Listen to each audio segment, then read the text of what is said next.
Okay, here we go. If everyone would please mute themselves until we have our discussion, that would be great.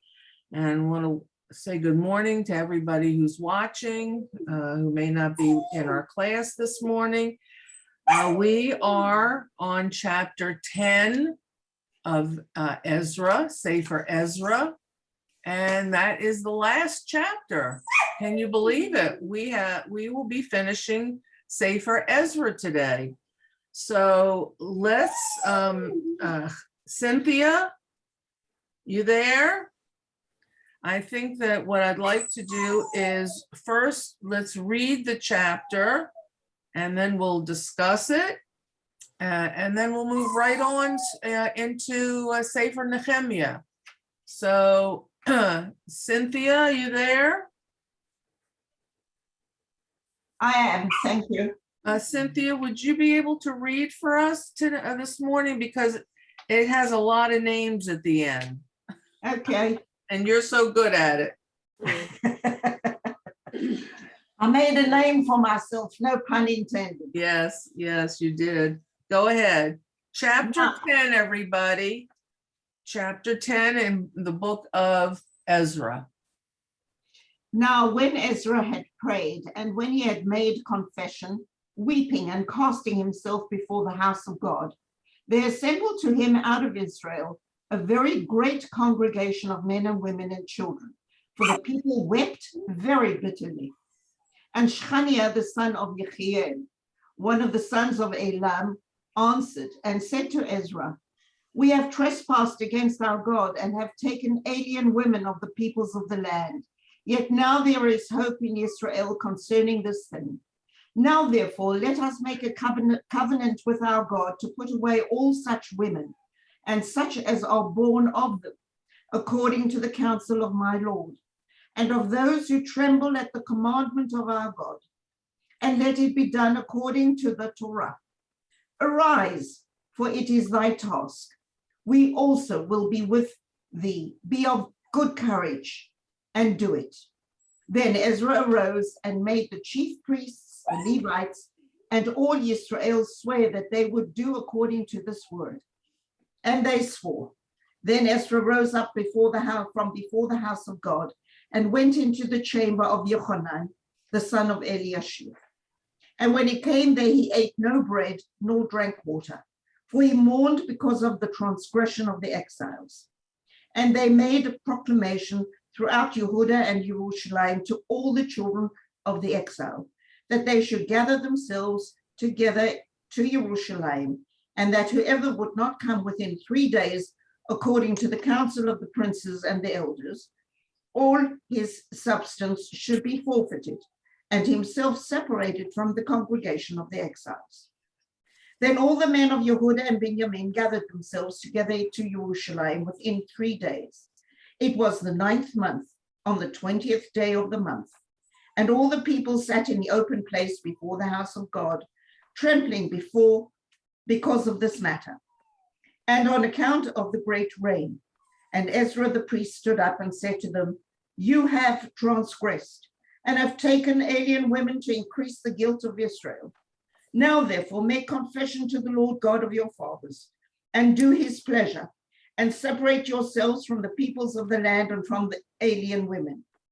Then all the congregation answered and said with a loud voice, "As thou hast said, so must we do. But the people are many, and it is a time of much rain, and we are not able to stand outside, nor is this a work of 1 day or 2, for we are many who have transgressed to this thing. Let now our rulers of all the congregations stand, and let all those who have taken foreign women in our cities come at appointed times, and with them the elders of every city and their judges, until the fierce wrath of our God for this matter is turned away from us." Only Jonathan of Asael and Yachseva, the son of Tikva, stood out against this, and Meshulam and Shabtai the Levite helped them, and the children of the exile did so. and certain chiefs of the fathers' houses after the house of their fathers, and all of them by their names, were separated by Ezra the priest. And they sat down on the first day of the 10th month to examine the matter. And they made an end out of the whole matter of the men who had taken foreign women by the first day of the first month. And among the sons of the priests, there were found such as had taken foreign women, namely, of the sons of Yeshua, the son of Yotzadak, and his brothers, Maaseiah, and Eliezer, and Yariv, and Gedaliah. And they gave their hand that they would put away their wives. And being guilty, they offered a ram of the flock for their guilt. And of the sons of Imel, Hanani, and Zvadiah, and of the sons of Harim Maaseiah, and Eliah, and Shemamai, Yechiel and Uzziah, and of the sons of Pashhu, and Elionai, Maaseiah, Yishmael, Nathanael, Yozavad, and El Asra, and of the Levites, Yotzavad, and Shimi, and Kelaliah, of the same is Kelita, Petachia, Yehuda, and Eliezer, and of the singers Eliashib, and of the gatekeepers Shalom and Telem, and Uri, and of Israel, of the sons of Parosh, Ramiah, Yeziah, and Malkiah, and Miyaimim, and Elazar, and Malkiah, and Benaiah, and of the sons of Elam, Mataniah, Zachariah, Yechiel, and Abdi, and Yeremot, and Eliah, and of the sons of Zatu, Elionai, Eliashiv, Mataniah, and Yeremot, and Zavad, and Aziza, and of the sons of Bevav, Yehochanan, Hananiah, Zabai, and Atlai, and of the sons of Bani, Meshulam, Maluch, and Adaiah, Yashuv, and Sheal, and Ramot, and of the sons of Pachmot Moav, Adna, and Kelal, Benaiah, Maaseiah, Mataniah, Betzalel, and Binui, and Menashe, and of the sons of Harim, Eliezer, Yeshaiah, Malkiah, Shemaiah, Shimon, Binyamin, Maluch, Shemariah, and of the sons of Hashum, Mataniah, Matanei, Matata, Zavad, Eliphelet, Yeremiah, Menashe, Shimei, of the sons of Bani, Maadai, Amram, and Uel, Benaiah, Bedeiah, Keluhu, Vanya, Meremot, Eliashiv, Mataniah, Metanei, and Yaaseh, and Bani, and Binui, Shemi, Shelemiah, and Natan, and Adaiah, Machnadvei, Shashai, Sharei, Azarel, and Shelemayahu, Shmariah, Shalom, Amariah, and Yosef. Of the sons of Nevo, Yeiel, Matiah, Zavad, Zavina, Yadai, and Yoel, Benaiah. All these had married foreign women, and some of them had wives by whom they had children. Thank you so much, Cynthia. Wow, that was a mouthful. And then some. Yeah, thank you very much. You did a great job. Okay, so let's talk about this. First of all, what can anyone tell us what we learned last week that leads up to what we just read? Anybody have some yes, Linda. Okay, it's not going to be long. That's okay. Go ahead. Right, mainly Ezra was crushed by the news of all the assimilation when he got back to, was it Judah or Israel at that time? Judah. I don't know. Judah. What do you call it? Judah. Okay. And because he had a 5-month journey, he didn't ask for protection. So it was like kind of a miracle that he got there in one piece with the people.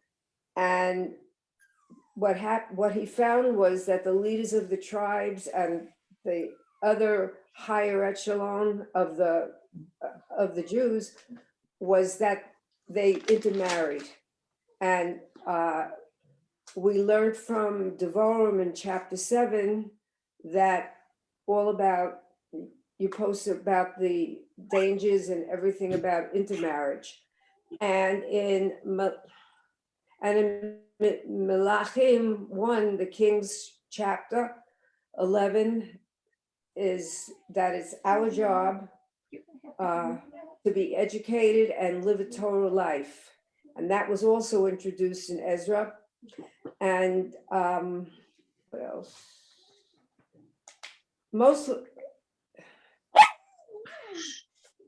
It was the intermarriage that was the crucial issue of Ezra. Right. And we also heard him speak for the first time.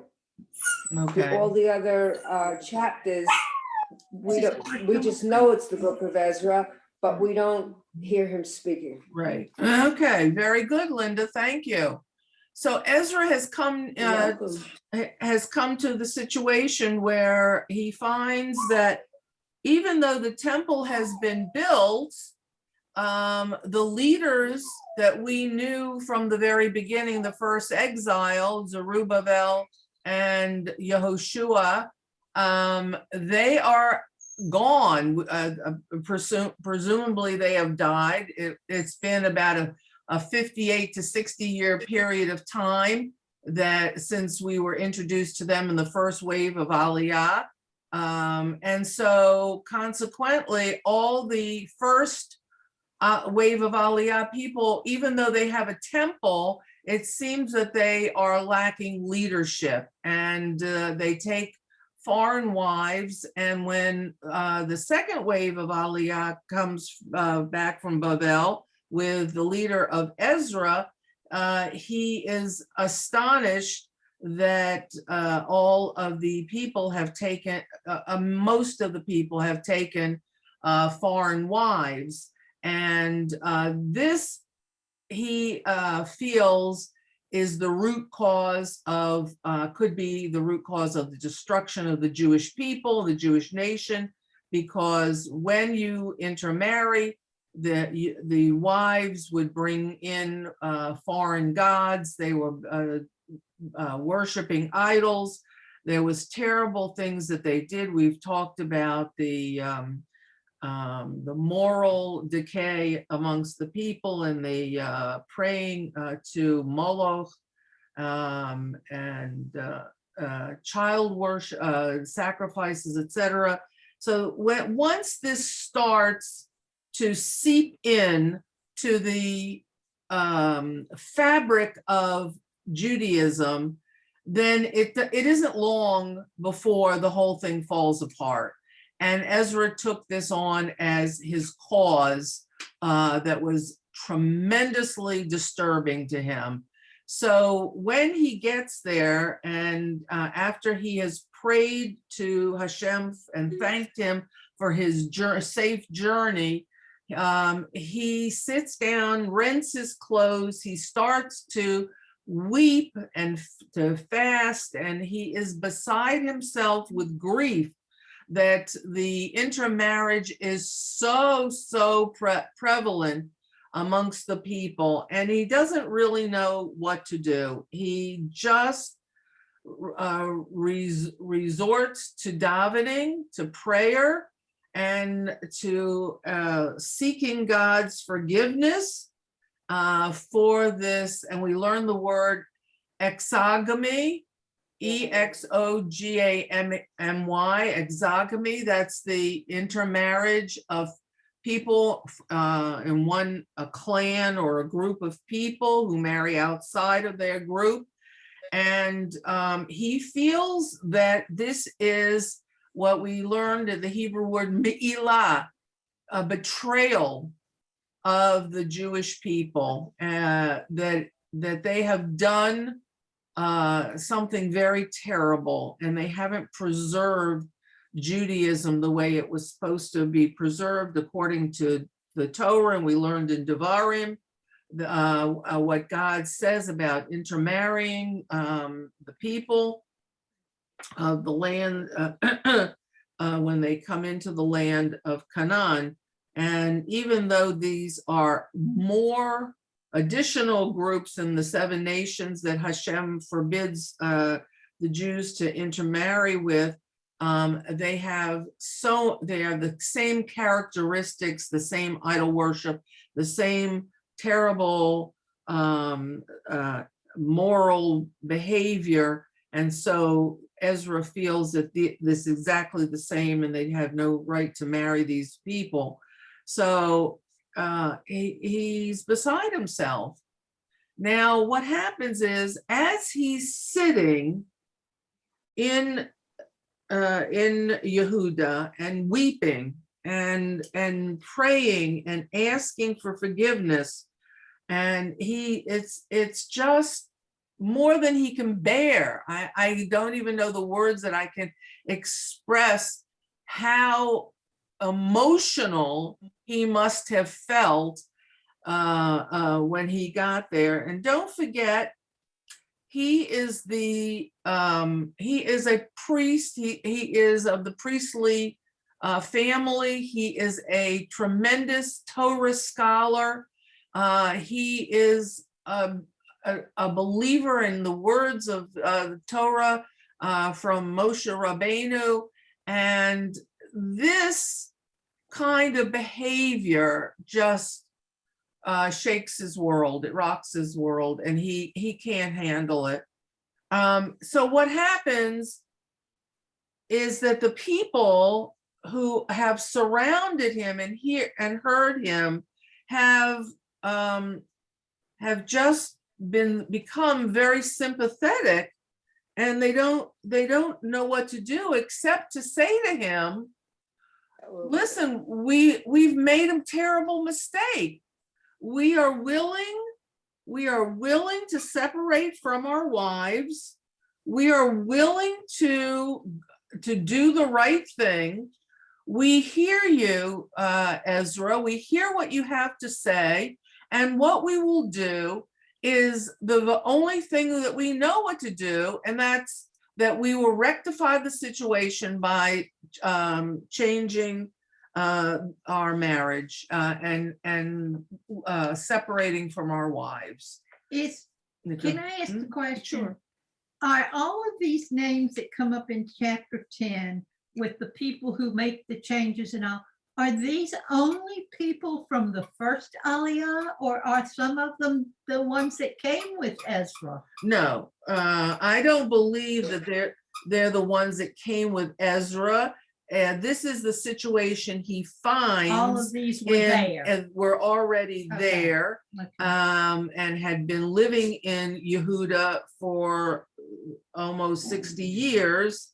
And so, this seems to stem from lack of leadership, because clearly it says that the Kohanim had intermarried, the Levium and the Israelites, because what does he do? He gathers them all, and he says to them, as a matter of fact, what are we going to do here? The people say, look, this is everybody here. We're all here together. And it actually tells us when this occurs. Does anyone remember what month that this is happening in? The 9th month, The 10th month. 10th month. The 10th month. So if that's the In the pasuk, it says on the 9th month on the 20th day. okay, so it's in Kislev. It's in Kislev. So what they have done, when is Kislev usually? Winter. Winter, right. So what happens is, it's very interesting that Ezra is ready right then and there to start having the people separate from their wives. Now, we don't know anything, any details. We don't know anything. There's no recording of how this happened, what the process was, We don't, maybe they just sent the wives away, the children from those marriages, they were sent away. We don't know, but yes. Do we know anything about the women at the time? Were the women intermarrying? Were the women? Yes, secondary- yes. The but- women were also but- intermarried? But yes, the women were, everybody seemed to be intermarrying. But it doesn't talk about the women as much as the men. Right. Because their children will be Jews That's regardless. right, the that's children are right, Jewish right. anyway. So, and they feel that if it's the woman, if she's Jewish, she will be raising them in a Jewish home. So, so Ezra gets up and he asks the chiefs to assemble the Kohanim, the Leviim, and the Israeli.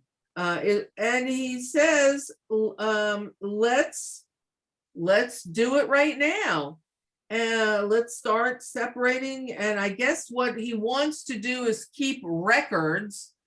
We see that he's a very organized record keeper throughout the Sefer of Ezra, because this book contains so many names of those who came from Bavel, both the first and the second wave of Aliyah, as well as you saw at the end of the chapter, he made a recording of those who separated from their wives. So they go inside. Apparently, it's cold, it's rainy, and he goes inside a place, and they say, look, this is a challenging situation. And what we're going to do is we're going to take up this issue throughout the whole land of Judah and Jerusalem. And we're going to speak to all the exiles, have them assemble in Jerusalem, and then we'll start the process of having the men separate from the wives. And anyone who fails to appear they're going to set a date, and the date is going to be for 3 days. And anyone who failing to do that will have to be advised by the chiefs and the elders that they should have their property destroyed. Now, you would think this is harsh, but Ezra has that ability, because he was granted jurisdiction over Judah by whom? The king of Persia. Right. So he can do anything he wants, basically. He's like the governor of Yehuda.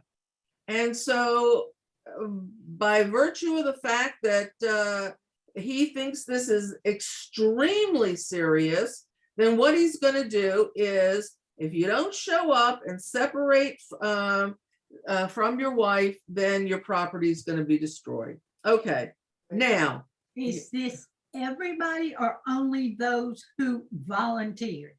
Well, it's very interesting, because it says in the text that not everybody was in agreement with this. Some of the people stepped up and said, excuse me, but I don't agree with you.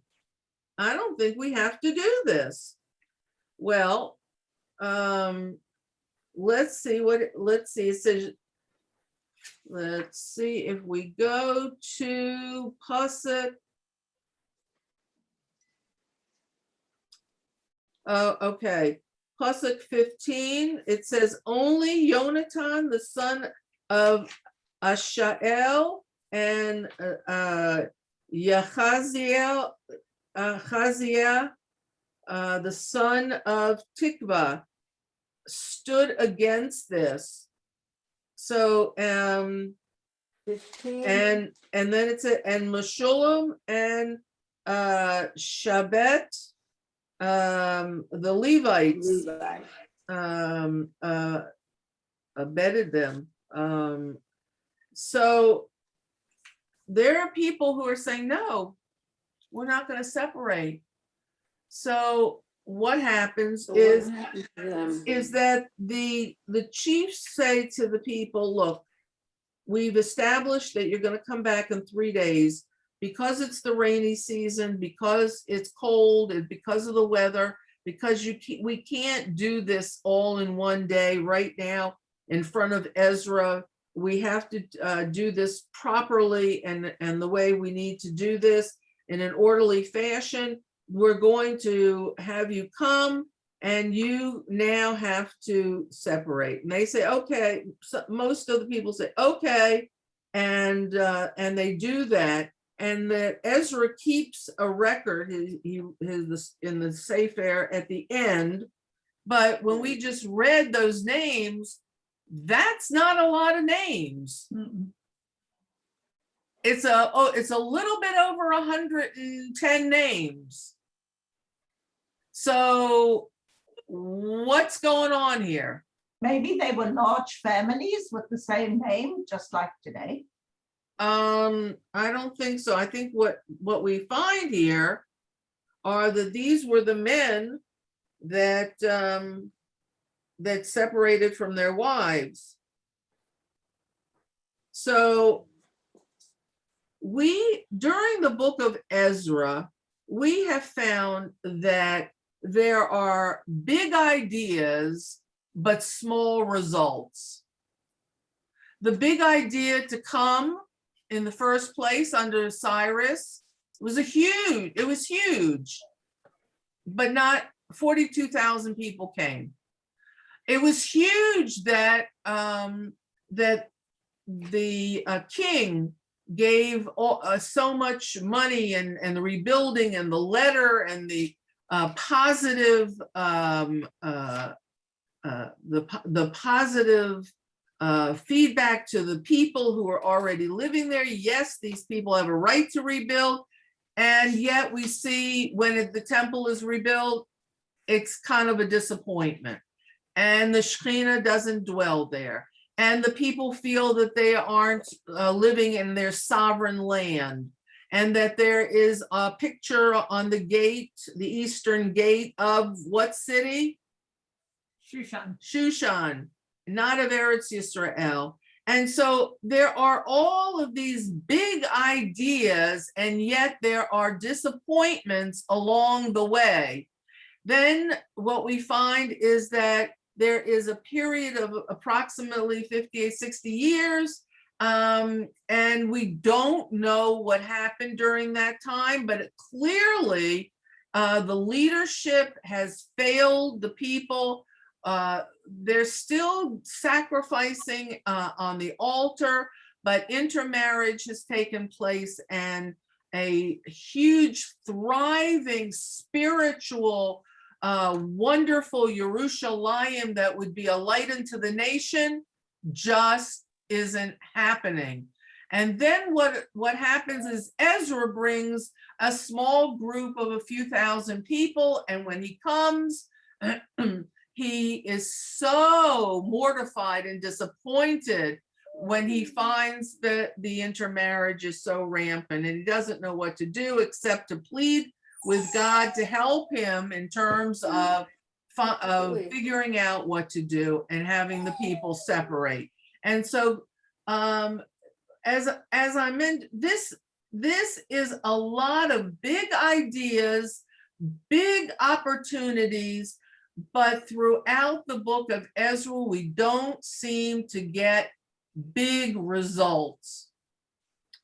It's a book in which you almost feel sad. You almost feel really bad that the Jewish people aren't living up to their potential and having taken the opportunities by the tail and saying, yes, Hashem, thank you for these gifts. We're going to live up to all of this. So in the end, we find that the book of Ezra ends on a note of recording those who came to Yerushalayim and separated from their wives. It seems that those who did not have their names recorded did not separate, or at least they we don't know exactly what happened to the people. And now, as we end the book of Ezra, we are going to find out where the book of Nechemiah takes over and what has been happening since Ezra has sort of left the scene. We don't know exactly what he's been doing, but we can assume that what he is trying to do is keep learning alive, keeping the temple going, trying to make sure that the Kohanim and the Leviim are doing their jobs properly, because he is very, very focused on the Jewish spirituality and rebuilding the Shivat Zion, the return to Zion. And so we say goodbye to Ezra, and because we're not making a siyum right now at the moment and ending it, we can say chazak, banit chazek, be strong, and this is what we say at the end when we finish a sefer in the Chumash,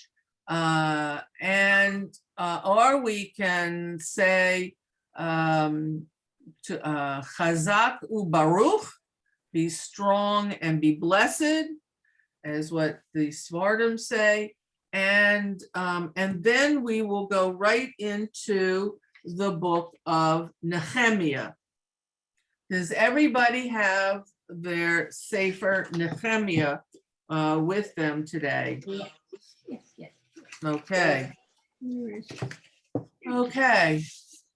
Now, in Sefer Nechemiah, we're going to see a different vibe.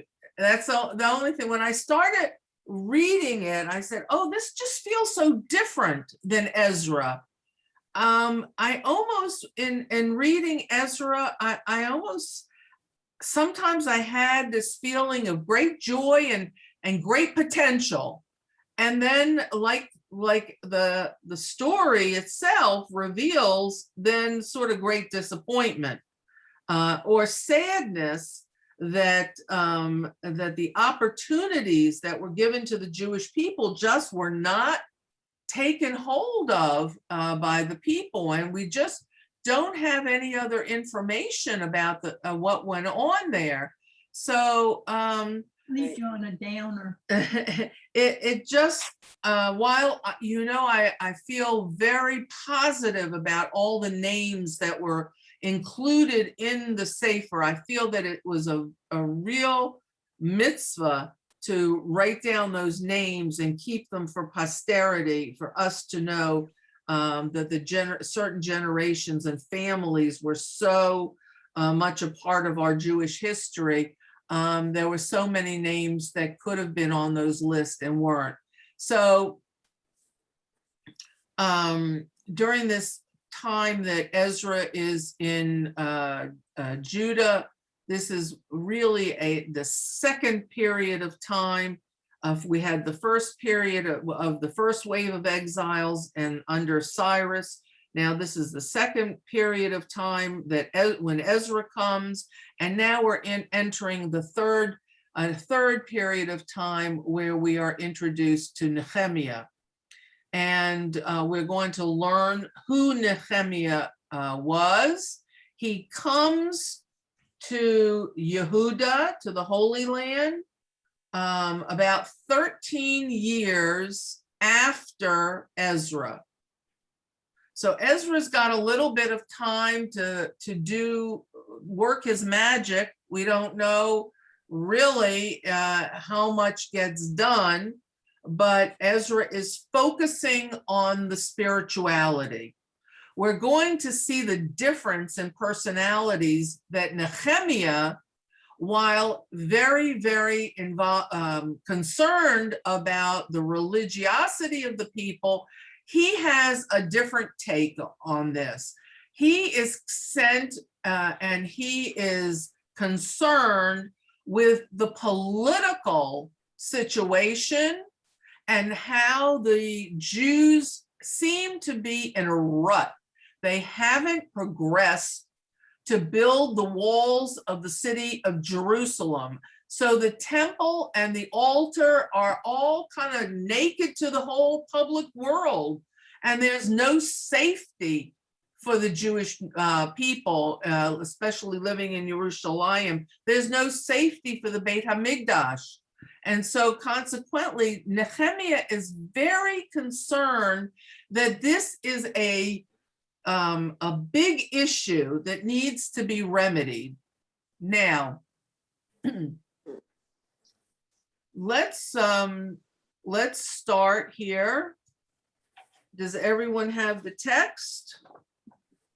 Do I have a volunteer to read the first? It's not very long. Looks like there are very few names. Would you like to read? Yeah, I'll read. Okay. I don't see a whole lot of names. Okay. All right. So Beverly's gonna read. Right. Okay. The words of Nechemiah, the son of Nechemiah, and it came to pass in the month of Kislev, in the 12th year, that I was in Shushan, the capital. Now, the I at this point is Nechemiah. Right. Okay. There came Hanani, one of my brethren, he and men from Judah, and I asked them about the Jews that had escaped, who remained of the captivity, and about Jerusalem. And they said to me, the remnant remained of the captivity in the province are in great trouble and reproach. The walls of Jerusalem is breached. The gates were burned with fire. And it came to pass when I heard these words that I sat and wept, and I mourned for days, and I fasted and prayed before the God of heaven.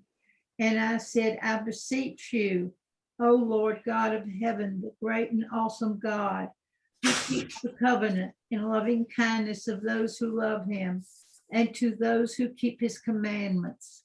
Let your ear now be attentive, and your eyes open to listen to the prayer of your servant, which I pray for you today, day and night, concerning the children of Israel, your servants. And I confess sins of the children of Israel, which we sinned against you. I and my father's house have sinned. We have dealt corruptly against you. We have not kept the commandments, the statutes and the ordinances that you commanded Moses, your servant. Remember now the words that you commanded Moses, your servant, saying, if you deal treacherously, I shall shatter you among the nations. And if you return to me and keep my commandments and perform them, if your exile is at the end of the heaven, from there I shall gather them, and I shall bring them to the place that I chose to cause my name to rest there. Now they are your servants and your people who you redeem with your great strength and with your strong hand. I beseech you, O Lord, may your ear now be attentive to the prayer of your servant and to the prayer of your servants who wish to fear your name, and cause your servants to succeed today, and grant him mercy before this man. And I was the king's butler. Okay. You got that? Did everyone hear that? Okay. What do we know? Tell me right away what we know about Nechemiah.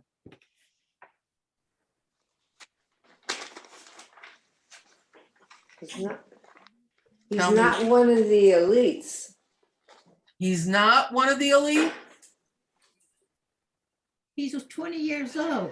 Because King's wine server. What?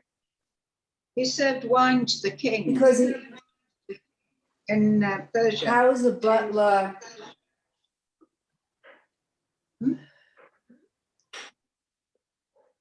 Tell me all the details we know right from the first sentence. If he says that it was the 20th year that I was in Shushan, the capital, does that mean he's 20 years old? No, it's in the 20th year of the king Artaxerxes, Oh, of the king's reign. okay, Okay. of the king's reign. He's there during the king Artaxerxes, which is after Ahasuerus, Okay. okay? Oh, All right, so what do we know? Where does he live? He lives in Shushan. That's right. What else do we know about him? Hanani, one of his brethren and the men of Judah, evidently he saw them so that he had the opportunity to ask what was going on. Okay. And they told him it's Mhm. bad. Okay. The He, walls are breached. and the okay, gates so are so burned. wait, let's Okay. let's start. First of all, do you remember how Ezra introduces himself? How does Ezra introduce himself? Do you remember?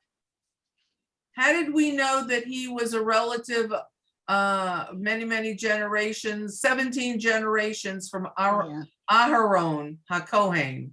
It's the first thing he says. In the Sefer Ezra, what is the first thing that Ezra tells us about himself? He gives us his yichus.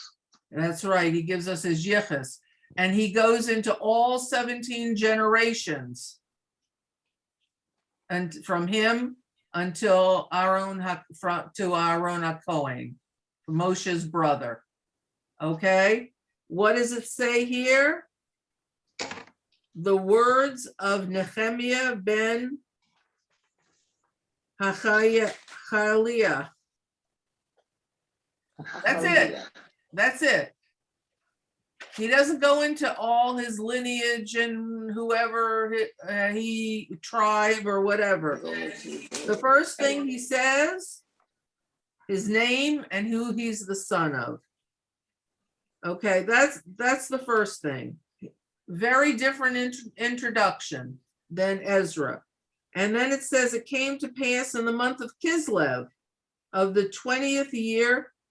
That means of the 20th year of the king Artaxerxes. Okay, when we were talking about the time in Ezra, I believe we were told that it was in a numerical month. So what's changed here? Names. Now we're using names of months. Tishrei, Cheshvan, Nisan, we're using names of months. The names of the months that we use today are originally Babylonian names. The names of the month, Tishrei, Kislev, Teves, Shvat, Adar, Nisan, they are all Babylonian names of the months. We are going to see that now we are going to be calling months by names rather than by the 5th month, the 1st month, the 10th month. And these are months names that are brought from Bavel and adopted by the people in Yehuda, in Israel, to this day. That's the next thing we learned, okay? And we learned that, where was he? In Shushan. In Shushan in Persia, okay? Now, look how much we learn in one pasuk. One pasuk. We learn Nechemiah's father's name, that he that something is going to occur to him in the month of Kislev, and in the 20th year of the reign of the king of Persia, and he is in the capital city of Shushan. Do we know anything about his father? Do we know anything about his background? We might. I haven't read about his father, but it may say it I in mean, some Do of we know the. who he is? Do we know who he is and why? No, He suddenly appeared? I don't think that we have any, I don't have any specific details about him, but I can certainly try and find out. Oh, that would be nice. Um, Yeah. okay. Now, what do you notice right off the bat in this first sentence, this first pasuk, that is different? It's okay. It's okay. It's okay. It's different from the book of Ezra. Read it to you. They're very short sentences. No, that's not what I'm looking for. That's not what you're looking for. There's one word. One word.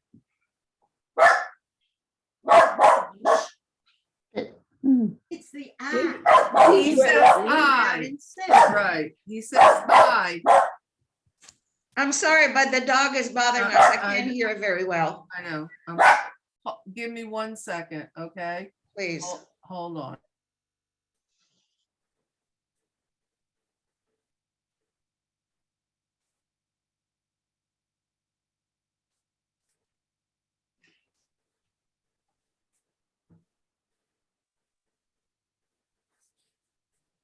I'm sorry.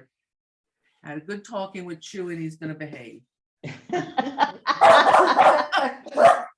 Uh-huh. All right, just turn around. It's interesting, in Googling the name of Nehemiah's father, there's very little information that has come up. And it really just keeps saying that he was the father of Nehemiah. Right. So what I was trying to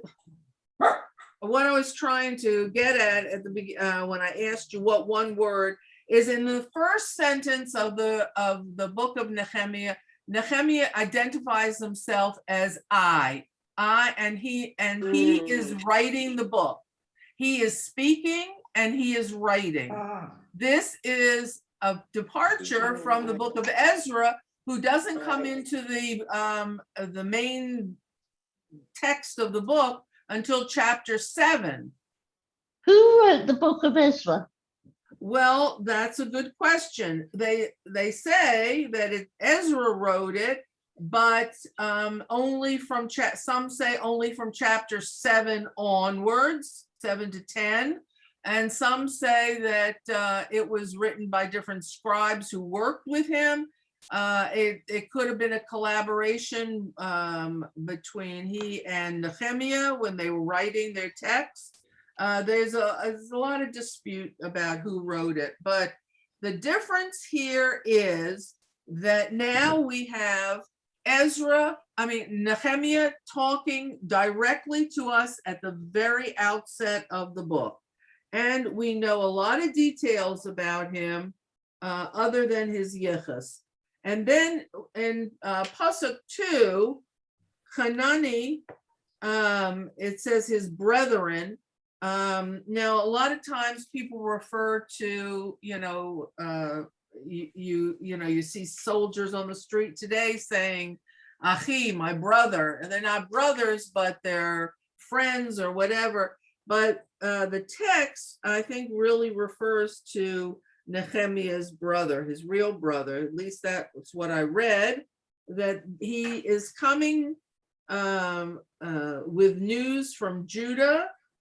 So clearly there is a coming and going of people and probably goods from Persia to Yehuda. And he says, I inquired of them concerning the survivors of Judah, in other words, the exiles. And he says that Hanani says to him that things aren't going so well. Now, this is during after the 13-year period of time that Ezra is there. And he says that the captives in Jerusalem are not faring so well, and that the remaining ones who are there, they are facing and suffering terrible evil and humiliation by the people there.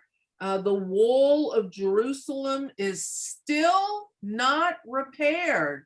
This is still the unrepaired wall since Nebuchadnezzar destroyed it. It has not been fixed. The temple has been built. The altar has been built, but the walls around Jerusalem have not been built.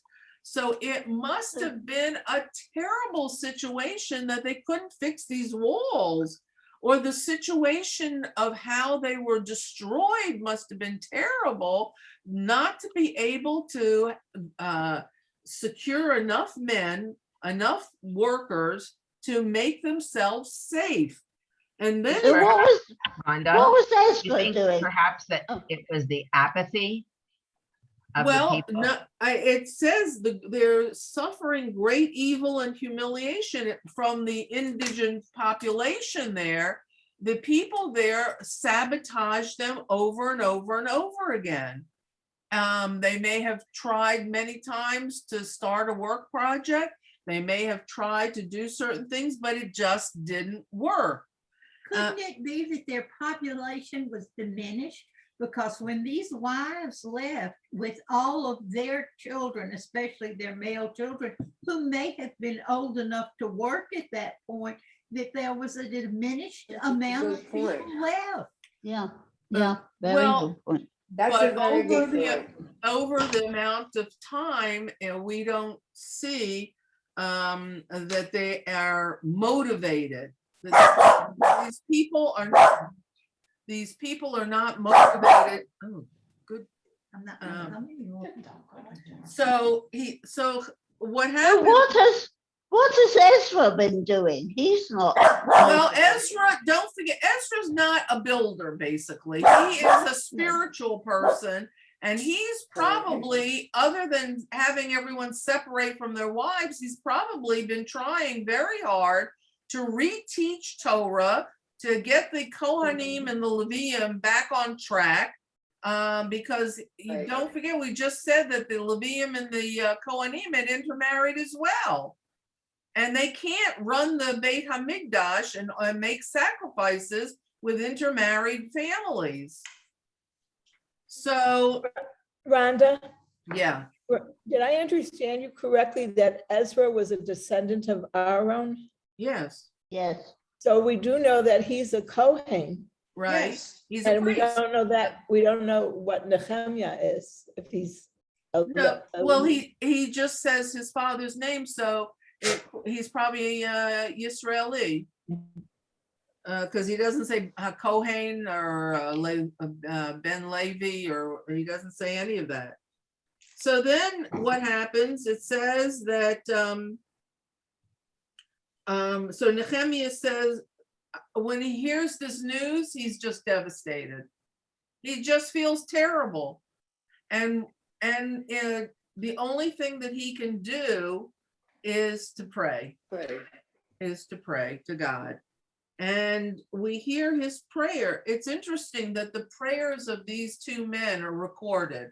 We have the words of Ezra, who prays before he embarks on his trip and by the river Ahava, before he leaves for his 5-month journey. And we hear the prayer, and then he prays again after they arrive in Yehuda, and then we learn the prayer of Nechemiah. And it's interesting that these men tell God that what's happened is that they've betrayed God. They've betrayed him, and that's the word Me'ilah. They've betrayed him. They feel that the people of Israel have done things that they are very shameful of, and they're very sorry to God for. And they're very upset that God has to see this and experience this from the people that he loves. And he says, you know, he doesn't understand why they can't keep the covenant between God and Bnei Israel. Why is he's not sure what's so difficult about this? You gave us, you know, commandments to observe. You loved us. You've done you've returned us to our land. You've done everything. And he says to him, may your ears listen and your eyes remain open to hear your servant's prayer. And he means him. He's God's servant, which I pray to you today and today at night, day and night, for your servants, for those of the children of Israel. And then he goes into a confession. We see that confession is a very, and this is where we get some of the text of our confession for the Rosh Hashanah and Yom Kippur, for vidui, for some of the things that we do as Bnei Israel. And so he is very, very upset. He says, we've been destructive to you, and betrayed you. He goes into continuing what we as a people have done to God, and he asks God to please forgive us. And he asks in the name of Moshe Rabbeinu and himself, please, dear God. These are heartfelt prayers. I'll tell you, to hear these prayers, it's I feel very moving and very emotional that we hear the tefillah of people. This is not text that they're reading from a siddur. This is text that they're making up from their heart. And I find it very moving and very, very special as we read their davening and their prayers. And he continues that I beseech you, my God, may your ears please listen to the prayers of your servant and the prayer of your people. And he asks God, and the interesting thing is that at the end of his prayer, he says, please grant your servant success this day and make him the object of compassion before this man. And then it goes right in, I was the king's wine server. Interesting, right? Who's the man? Who's Okay. his man? Okay, so who's the man? Okay, so who's the man? The man could very easily and make him the object of compassion before this man. Well, it could very easily be that he's going to do something that requires compassion.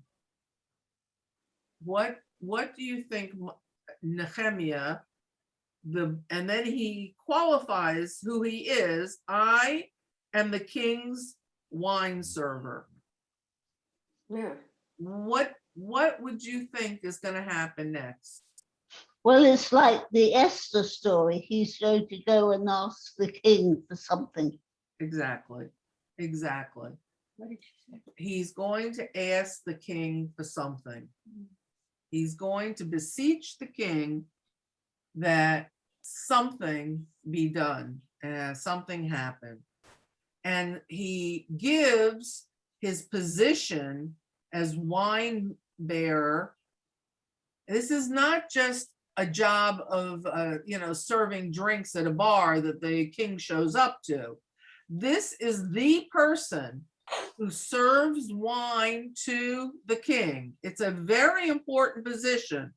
And while we say the word Ah, I know servant, that. we say the word servant, you think, oh, he's a lowly person. No, Yeah. he was very, very respected. It's just like the wine server of Paro, very Right. powerful person who was, remember he was thrown in jail with Yosef? He Yeah. was, Yeah. these people, they're called the servant of the king, but it is not a lowly position. It is Nehemiah had a very esteemed position in the court of Artaxerxes. And in addition to that, we're going to learn next week that he was very, very highly esteemed by the king. Ah. And the I king thought- knew him by name.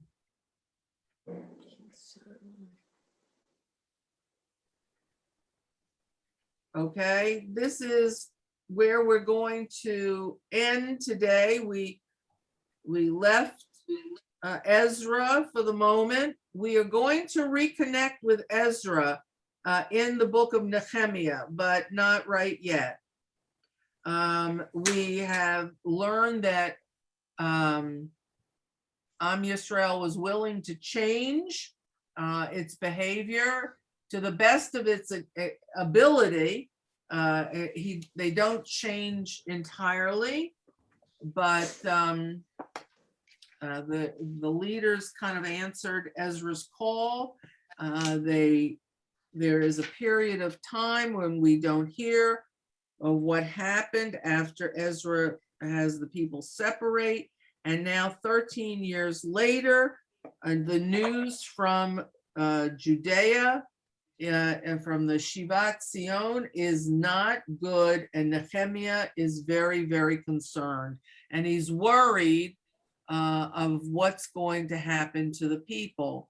Now, it's interesting to read about this, because had this man given the news to somebody on the street, they may not have done anything about it, but Nehemiah was in a position to do something about it.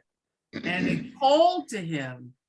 This was a calling that he felt so badly about the situation. Many of the concerns that we encounter in Ezra remain relevant to Nehemiah, even though he comes 13 years later. He is a new arrival on the scene of Yehuda, just like Ezra was a new arrival on the scene when he came. And they also both encounter opposition from the population, the surrounding population. And for Ezra, the importance of rebuilding the spirituality of the people was foremost. And for Nehemiah, rebuilding the walls of Jerusalem become foremost for him. So he takes on a more political, almost like a governor position in the province of Yehuda, while Ezra is perhaps working in creating and trying to maintain some spirituality and changing what the commentators call the mass ignorance of Torah and understanding repentance at the time. Rhonda? Sounds like a good partnership. It seems much like today, where politicians are trying to be the doers, to be the doers, while the Rebbeim are working at the spirituality. And we don't really have that kind of situation today, unfortunately, where there are leaders that will show us that kind of spirituality as Ezra would.